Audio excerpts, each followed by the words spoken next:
হওয়ার অভিজ্ঞতাটা আসলে সম্পূর্ণরূপে অন্যরকম। আমি যেহেতু একটা কর্মজীবী মা, আমি খুবই কষ্ট করি ওকে নিয়ে। বিশেষ করে ওর রাখা নিয়ে আমাদের খুব প্রবলেম হয়। দুজনায় যখন চলে যায়, অন্যের কাছে রেখে যায়, খুব কান্নাকাটি করে। এটা আমার বেশ কষ্ট দেয়।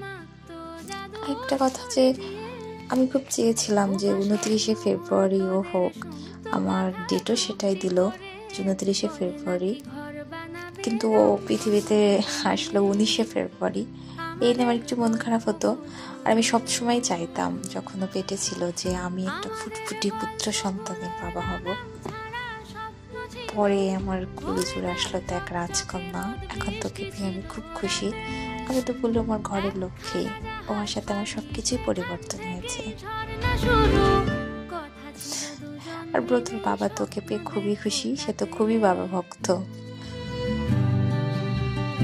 আমাদের ইচ্ছে ছিল হারিয়ে যাব ইচ্ছে করেই, নিজেদের মন ভাঙবো নিজেই নেব জুড়ে, জীবনের নতুন বানান লিখবো দুজন জীবনে, প্রেমের রোজ শব্দ বসুক খাম খেয়ালের সুরে।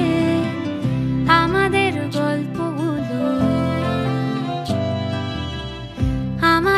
গল্পগুলো অল্প সময় ঘর পাতালো, তারপর হারিয়ে গেল তোমায় আমায় নিয়ে।